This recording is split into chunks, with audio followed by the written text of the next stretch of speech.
হরে কৃষ্ণ। শ্রদ্ধেয় সাধুগুরু বৈষ্ণব চরণে এই অভাজনের দণ্ডবোধ। তো আজকের আলোচনার বিষয়, আমরা বিভিন্ন সাধন ভজনের মাধ্যমে বিভিন্ন রকম পর্যায়ে তো বিভিন্ন ধরনের কথাবার্তা আমরা যে বলি, সেই কথার মধ্যে অনেক হিসেব করে আমরা কথা বলতে পারি না, বা শাস্ত্রে কতগুলো আমরা ভাষা বুঝতে পারি না। শুধু লোক দেখানো কিছু অভ্যাস করি, এর দ্বারা বিশুদ্ধ ভক্তি কখনো লাভ হতে পারে না। তার কারণ শাস্ত্রের সঙ্গে যদি আমাদের চলা বলা,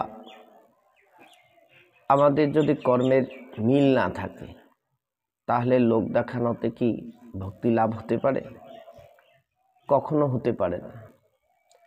এই জন্য কিছু নিয়ম, কিছু আচার, এগুলো ঠিক রাখা বৈষ্ণবের পক্ষে অবশ্যই সেটা প্রয়োজন। যার জন্য রূপ গোস্বামী ক্যাটাগরিতে কিছু আমরা দেখতে পাই যে কি, এই যে আমাদের মনের কতগুলো বেগ আছে, সেই বেগগুলো হচ্ছে কি, একটা হচ্ছে বাক্যবেগ, মনোবেগ, ক্রোধবেগ, উদরবেগ, উপস্থবেগ, জিহ্বা। এই যে ছয়টা যে বেগ, এই ছয়টা বেগকে প্রথমে আমাদের দমন করা দরকার।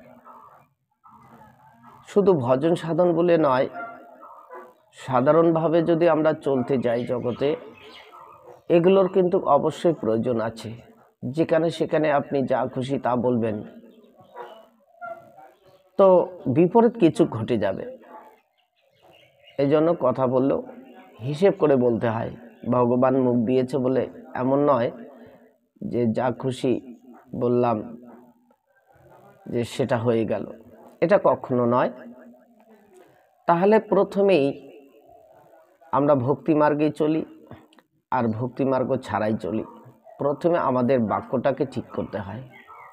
কারো সঙ্গে যদি ভালোভাবে আমরা কথাই বলতে না পারি, তো ভালো আমরা মানুষের কাছে হব কি করে? এই জন্য প্রথমেই বাক্য। বাক্যের উপর পৃথিবী আজও চলে আছে। এই বাক্যের উপরেই সব কিছু সত্য বেঁচে আছে। এই বাক্যর উপরেই ধর্ম বেঁচে আছে। বাক্যটা ঠিক যার কাছে আছে বলে তার কাছেই ধর্মটা ঠিক আছে, সত্যটা ঠিক আছে। যার জন্য আগে বাক্যটাকে ঠিক রাখতে হয়। আমরা যে কথা দিই, সেই কথাগুলোকে প্রথমে ঠিক রাখতে হয়। সত্যকে পালন করা এটা প্রত্যেকের ধর্ম। তাহলে প্রথমে হচ্ছে বাক্য। কথা যদি কেউ কাউকে দেয়, তাহলে সেইটি পালন করা তার অবশ্যই কর্তব্য। যথেষ্ট চেষ্টা করতে হবে সেই বাক্যটাকে পালন করার জন্য। সেটা ত্রেতা যুগে যেমন ভগবান রামচন্দ্র দেখিয়ে দিলেন রঘুকুল বংশে, যে রঘুকুল বংশে একটা রীতি ছিল, যদি কাউকে বচন দিত, সেটা যদি জীবনও চলে যেত তবু তো সেটা পালন করত। সেই রকম এটা কাউকে কিছু কথা দিলে সেটা পালন করতে হয়। যার জন্য বলছে প্রথমে হচ্ছে বাক্য। আর একটা হচ্ছে এই বাক্যের একটা কথা বলার, যে আমরা কথা বলি, সেটা একটা নিয়ন্ত্রণে থাকতে হয়। মানে যখন তখন যা খুশি নয়। তাহলে হিসেবের মধ্যে বেশি কথা বলা ভালো নয়, আবার অতি কম বলাও ভালো নয়, মধ্যমায় থাকা ভালো। তাহলে এগুলো সংযম করতে গেলে কিছু অভ্যাসেরও প্রয়োজন আছে। তাহলে বাক্যবেগ। আর একটা হচ্ছে মনোবেগ। মনোবেগটাও এটা আরও দ্রুত গতিতে ঠিক করতে হয়। কেন? মনের গতি। মন যদি চঞ্চল থাকে, চাঞ্চল্যতা ভাব থাকে, তাহলে কোনো কিছুই সম্ভব নয়। এই জন্য মনটাকে নিয়ন্ত্রণে রাখতে হবে। মন যদি কুপথে চলে যায়, মন যদি উচ্চাটন হয়ে বিভিন্ন নোংরা বিভিন্ন কুসঙ্গে যদি মনটা অতি বেগে যদি ধাবিত হয়, তাহলে আপনি ঠিক থাকবেন কি করে? ঘোড়াকে আমরা দেখি, যখন ঘোড়ার চালক ও পিঠে আঘাত করে তখন ঘোড়া কিন্তু দৌড়তে থাকে। তা ঘোড়া এতটাই বেগে দৌড় দেয়, তা এই ঘোড়ার দেখবেন যে চোখের দুই সাইডে একটা কাপড় লাগানো থাকে, বেল লাগানো থাকে, যেটা চোখ দুটোকে সাইডে কিছু দেখতে না পারে। কেন দেওয়া হয় এটা? যে ঘোড়া যদি এদিক সেদিক দেখে, তাহলে কিন্তু ওই ঘোড়ার গাড়িতে বা রথে যে বসে আছে সে ঠিক থাকতে পারবে না। কেন? ঘোড়া যদি চতুর্দিকে দেখে, যার জন্য একটা নিশানার জন্য ঘোড়া যেন সোজা দৌড়তে পারে, এদিক সেদিক না যায় বা চোখটা না যায়, যার জন্যে ঘোড়ার চোখের দুই সাইডে দেখবেন যে ওই বেল লাগানো আছে, যে ঘোড়া যেন সাইডে কিছু দেখতে না পারে। কেননা ঘোড়ার যদি মন চলে যে না আমি এদিক দিয়ে যাবো, কেন সাইডে তার দুপাশে জঙ্গল, কোনো খাল বিল বিভিন্ন কিছু আছে, ঘোড়া যদি সেদিক দিয়ে দৌড় দেয়, তাহলে রথে হোক বা ঘোড়ার গাড়িতে যেই থাকুক না কেন, সে কি ঠিক থাকবে? কখনো ঠিক থাকবে না।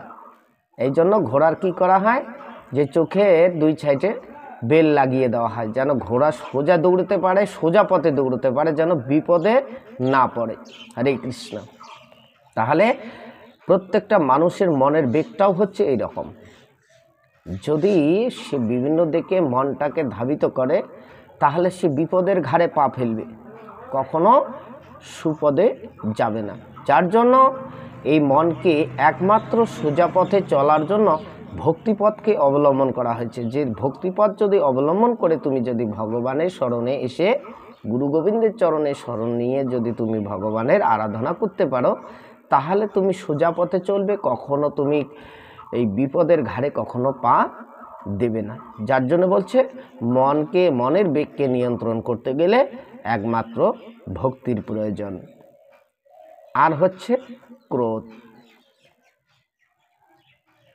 এটা তো এতটাই বাড়ে, এটার উৎপন্ন হয় অন্য জায়গা থেকে। আমাদের যখন কোনো মনের বাসনা, আমার যখন কোনো তৃপ্তির কমতি থাকে, তখন আমার এই ক্রোধের জন্ম হয়। আমাদের জন্মটা ক্রোধের তখনই হয় যখন কোনো আমাদের মনের বাসনা পূর্ণ না হয়, অপূর্ণ থেকে যায়।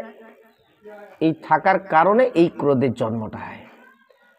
তার শাস্ত্রে যেটা বলছে যে তুমি যদি ভক্তিপদ অবলম্বন করো, তাহলে এই ক্রোধ তোমার নিয়ন্ত্রণে আসবে। কীরকম? হয়তো দেখা গেল কোনো কিছু জিনিস আমি পাইতে গিয়েও সেটা সফল হলাম না, কিন্তু ভক্তিকে আশ্রয় করলে, সেই ভক্তিকে যদি আমি আপন করি, তাহলে সেই ক্রোধ যদিও আমার এসে যায়, কিন্তু একটা সীমাবদ্ধের ভিতরে থাকবে। না হলে এই ক্রোধেই আমাকে এমন একটা জায়গায় পৌঁছে দিবে, হয় আমি নরকগামী হব, না হলে আমি জেল হাজত খাটব, না হলেও আমার কোর্ট কাচারি হবে, না হলে আমি দেখবেন মানুষের 10 ঘা খাবো। এই ক্রোধের হচ্ছে এইটাই গুণ। কেন? ক্রোধ যখন মানুষের অতিরিক্ত এসে যায়, তখন ক্রোধের দ্বারাই বিভিন্ন কিছু সে করে বসে, আর সেটার জন্য তাকে অনেক ঘানি টানতে হয়। এই জন্য ক্রোধকে নিয়ন্ত্রণ করতে হয়। হ্যাঁ, একজন কিছু একটা বললো, ধীর মাথায় চিন্তা করতে হবে, না এখন সেটাকে একটু বসে আনতে হবে, আচ্ছা ঠিক আছে। কিন্তু যদি দেখা যায় সেই ক্রোধের বশে তাকে একটা ছুরি নিয়ে গিয়ে খুন করে ফেললো, তাহলে এবার খুন করাটা বড় কথা নয়, খুনের পরিবেদে এই যে ক্রোধে যে উনি একজনকে হত্যা করলো, এর পরিণামে তাকে কি হবে? হয় 10 বছর জেল খাটতে হবে, না হলে 10 লক্ষ টাকা দিতে হবে। আর সেই অর্থটা রোজগার করতে গেলে তার তো পরিশ্রমের দরকার। তা যদি আমি ক্রোধটাকে নিয়ন্ত্রণে রাখতে পারি, তাহলে মহান মহান কর্ম কিন্তু সাধিত করা যায়। যার জন্য ক্রোধটাকে যদি আমি ভক্তিপথে যদি অবলম্বন করি, তাকে যদি ভক্তিপথে নিয়ে আসি, তাহলে সেই ক্রোধটাও ধীরে ধীরে শান্ত হবে। আর এই ক্রোধ আসার পরে ক্রোধ থাকবে, কিন্তু সেই ক্রোধটা ওইভাবে কাজ করবে না, যেটা ভক্তিপথে সহায় করবে সেইভাবে কাজ করবে, কখনো বিপদ ডেকে আনবে না। হরে কৃষ্ণ। যাই হোক, আজকে এই বাক্যবেগ, মনোবেগ, ক্রোধবেগ, তিনটে বেগের কথা আজকে আমি এখানে আলোচনা করলাম। তো পরবর্তী উদর, উপস্থ আর জিহ্বা, এই তিনটা বেগের কথা আমি পরবর্তী ভিডিওতে আপনাদের সঙ্গে আলোচনা করব। তো যদি আপনাদের এই রাধারানী 100% চ্যানেলটি ভালো লাগে আর এই ভাগবত কথা ভালো লাগে, তো অবশ্যই আমার এই চ্যানেলটি সাবস্ক্রাইব করুন আর বন্ধু বান্ধবদের একটু বেশি বেশি করে শেয়ার করুন, কেন কথাগুলো তাদের শোনা দরকার, তাদেরও যেন উপকার হয়। হরে কৃষ্ণ। সুখে থাকুন, শান্তিতে থাকুন, ভগবানের নাম করুন আর এইভাবে প্রতিদিন হরি কথা, ভাগবত কথা শুনুন। রাধে রাধে। হরে কৃষ্ণ।